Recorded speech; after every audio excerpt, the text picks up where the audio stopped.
happening, gang? It's your boy Retro back again with another reaction video. Yeah. Today we got another huge update. You guys can probably already tell that it is going down. Just by that title alone, you guys are definitely going to want to check this one out. So we got the words of that Representative Ratchet, aka Jasmine Crockett, quickly coming back to haunt her after crossing the line when speaking about Elon Musk and instantly regretting it, guys. And I'm excited to get into it, so we're not straight into it. All I ask that you guys please hit that like button, hit that subscribe button. Without further ado, let's hop straight into it, folks. Check this one out. Just your thoughts on Elon Musk and his departure from Washington.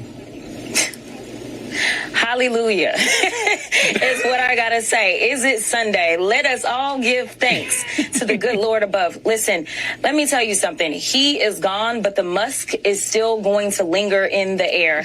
We know, as you went through in your intro, that there are so many people that have been impacted by these ridiculous and not thought out cuts. And it's not just the federal workers. It's those constituents of ours, our citizens, that are being impacted the hardest by these cuts. And so here it is. You basically let this guy run wild. And honestly, I feel like all of the cuts to federal employees, that was nothing more than a distraction for the things that he really wanted to do, which is to make sure that there was no oversight over his companies, the companies that were under investigation. This was to kind of keep us busy and distracted. And unfortunately, in the process, we have harmed our federal government, and ultimately we are harming our overall economy. Yeah, Congresswoman, like you said, the damage has already been done. The people have been fired. A lot of those changes have been made. Is there any reason for folks to anticipate that at some point the Congress or someone will be able to claw back some of these jobs and policies that people really need around the country? I mean, would you really want to work for the federal government at this moment? I mean, like let's be honest. Yeah. In reality, we have been down as it relates to some of our federal workforce anyway. This is one reason that the Biden-Harris administration invested so much money in the Inflation Reduction Act when it came to the IRS, because they wanted to make sure that those people that were best trained to do those complicated audits of people's taxes, basically the very, very rich, making sure that we had the best of the best to make sure that we could bring in additional income. In addition to that, while we've been talking about the reconciliation package and we've been talking about the cuts and how many people are going to potentially lose their health care or how many people are going to lose food off of their tables, one of the things that we've not been able to do, because there's, again, still so much in this terrible bill, is talk about things that happened in the Oversight Committee, such as deciding that they don't want federal government employees to have the protections that the federal court has acknowledged and said, hey, you've got to reinstate these federal employees. Instead, they want to change federal employees to at will. So a lot of the things that once attracted people to want to come and work for the federal government, they are disappearing as well as making them pay more into their FERS. So it's absolutely insane, and nobody wants to come work for us right now. All right, you guys, so that was Representative Ratchet Jasmine Crockett with more lies, gaslight, manipulation tactics sewn into that speech that she just made. I mean, where is she seeing that folks are not wanting to come work for the federal government? Where is she seeing that Elon Musk is getting away with people's Social Security and Medicaid? It's never happened. It's not going to happen.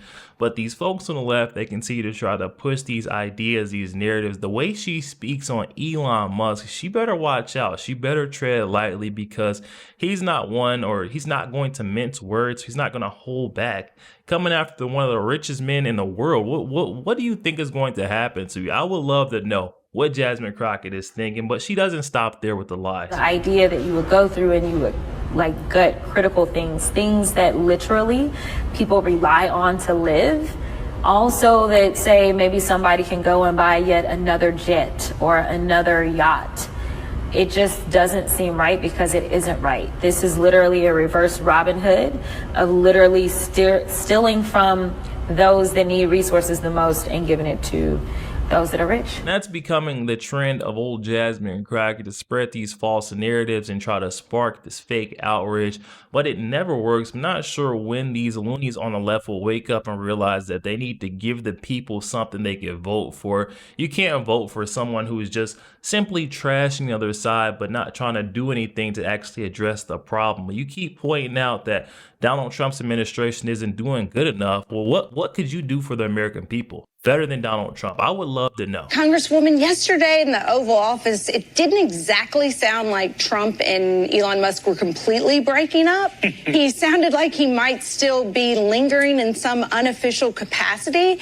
Yet, he had to end his special. He was at the final day as a special employee. How is the House Oversight Committee going to keep holding Doge and Elon Musk accountable? You said keep. We never started.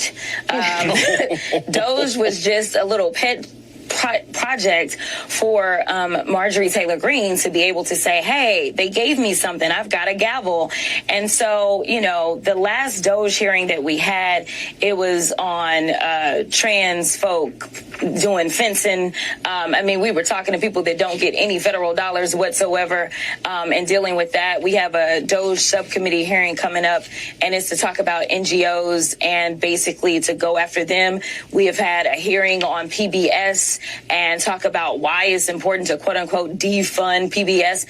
We've not dealt with those things. We have tried to subpoena Elon Musk before. The Republicans did not want to do that. I don't know why you wouldn't want to have your main man come in and tell us about all the great work that he's doing unless he absolutely isn't doing any great work. So listen, I think that unfortunately we're going to have to wait until the Democrats are in the majority, which will hopefully be in the midterms. And then we can absolutely bring Elon Musk in and we can have him under oath and we can have him tell us about everything that he did. Because as I've been home this week, to hear from my seniors that are concerned and don't have answers about how much information he had access to and what he did with that sensitive information, they are scared. And I'm living for the day that Jasmine Crockett actually brings on air these concerned seniors that she speaks about. So concerned with Elon Musk, the access to their personal information that he had when he was auditing the wasteful, fraudulent, abusive spending within our federal government. She's saying that nothing came from it.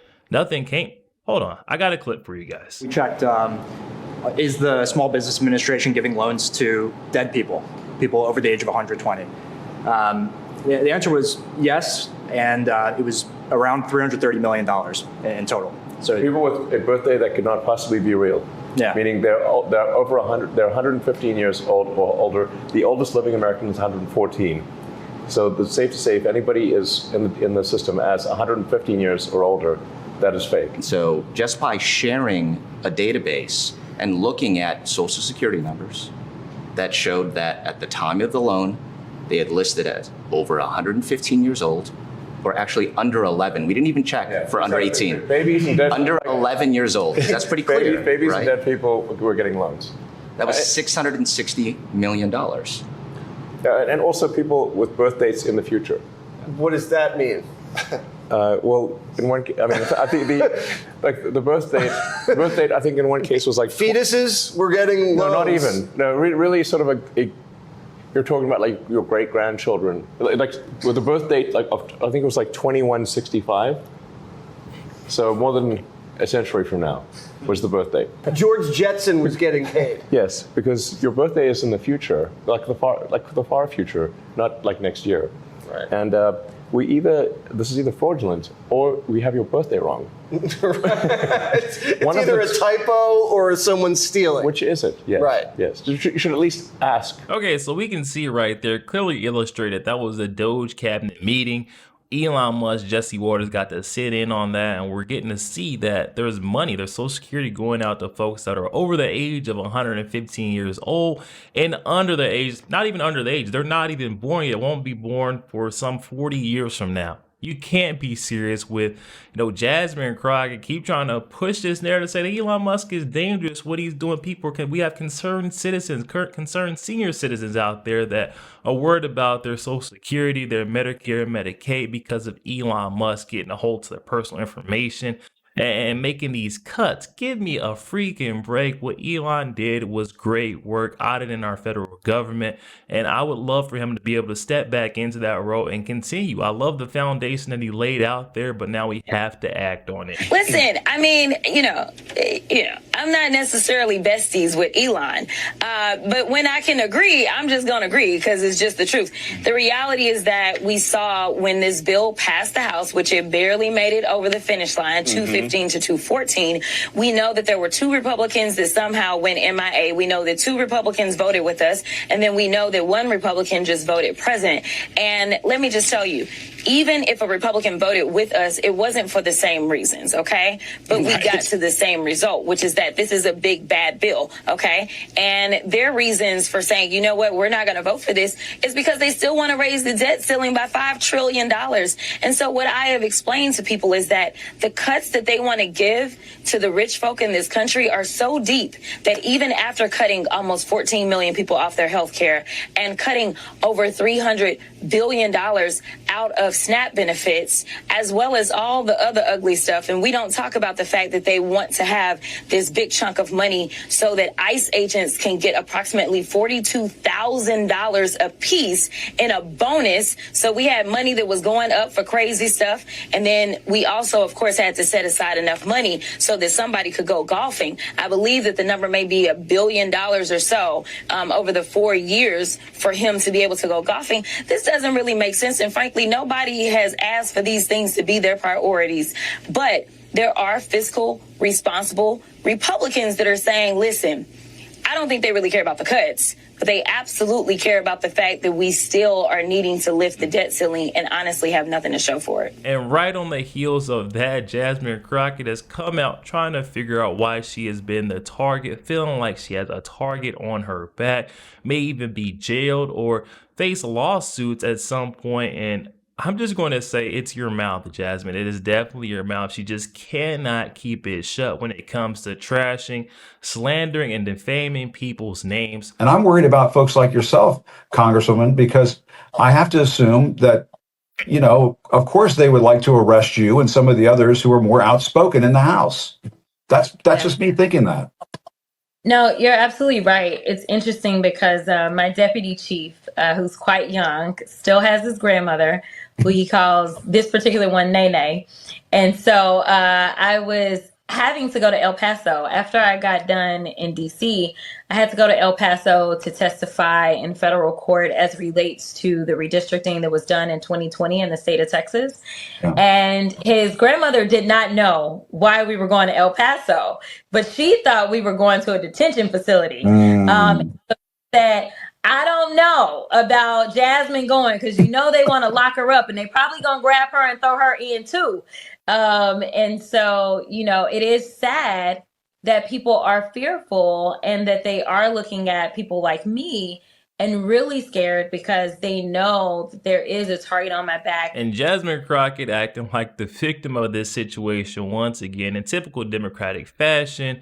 Like she didn't bring this all onto herself with her obnoxious attitude. We even had Donald Trump commenting on Jasmine Crockett saying, is this the face that you guys seriously want to be the leader of the Democratic Party? You know what I can't name? I can't name one Democrat. I mean, I look at the Democrats, they're in total disarray. They have a new person named Crockett. I watched her speak the other day. She's definitely a low IQ person. And they said, she's the future of the party. I said, you have to be kidding. I don't know what they're going to do. And I really believe in a two-party system. Even Donald Trump lost when it comes to the topic of Jasmine Crockett, that Representative Ratchet. Say, I don't know what the Democratic Party is going to do. If this is their leader, they are truly doomed. And then we already know in typical fashion, we had Jasmine Crockett responding with her nasty attitude. Well, let's see her response. Okay, so Jasmine Crockett responding, actually quoting the tweet of Donald Trump speaking, saying, for you to be in charge of the whole country, you sure do have my name in your mouth a lot. Every time you say my name, you're reminding the world that you're terrified of smart, bold black women telling the truth and holding you accountable. So keep talking. And I'm sorry, guys. I'm trying to keep it together, but Jasmine Crockett is just making a fool out of herself. You can see Donald Trump doesn't say, He doesn't bring race, he doesn't bring gender into it at all. Jasmine Crockett, that's the only thing that she relies on. It's so obvious. She's a race hustler, a race baiter. That is what she does. She tries to spark up these fake outrages over race and gender, and it never works. Donald Trump didn't bring it up one time. All he said was that they have this low IQ representative trying to lead the Democratic Party. They're definitely doomed. I don't know what to make of it, but Jasmine Crockett coming in and saying he's only saying that because I'm a black woman and I'm smart. Like, what do you mean, Jasmine? It has nothing to do with your race or your gender, simply with your action, the behavior that we've seen. Yo, there we have it, guys. Oh my goodness. Once again, we're seeing that Representative Ratchet, aka Jasmine Crockett, gearing up to walk herself off that cliff with her words. I mean, she thinks that she could do and say whatever without facing any consequences, repercussions for her actions, but she's going to quickly find out the Trump administration does not mess around when it comes to being slanderous or sending these threatening attacks towards the president or Elon Musk. Frankly, she thinks because he stepped out of that role as the leader of the Department of Government Efficiency that he doesn't hold any weight or he won't come after her. But I can tell you right now, going after the richest man in the world doesn't sound like a good idea, especially if you're Representative Ratchet Jasmine Crockett. I mean, what is she going to do? Does she have her defense team on standby? Is she actually geared up and ready to take this thing into court? Because that is the next steps. I believe Elon Musk, his hands are tied in this situation. I mean, what other remedy could Elon Musk possibly use to get her to shut her ginormous trap other than illegal action, legal filings? Would not be surprised to see a lawsuit, her getting served those papers hot and ready first thing on her desk tomorrow morning. The way she has been speaking, and this hasn't been the first clip. I played multiple clips of Jasmine Crockett just going on and on and on, asking for a lawsuit, asking for a legal filing. It's about time. It's actually well overdue. It still boggles my mind that this lady was actually elected in. I want to know who these voters are and how lied to they were in order to put their vote down for Jasmine Crockett, guys. And do they regret it? That's another big thing that's in the back of my mind. Like, do these folks regret now seeing the actions, the words that Jasmine Crockett is spewing out there? Do they regret their vote, or would they do it again? I would love to know, guys, but definitely hop in that comment section. Comments are open. I'm excited to hear what you guys are thinking on this one. Also, make sure you guys please hit that like button, hit that subscribe button. If you enjoy more content like this, we'll catch you guys on the next week.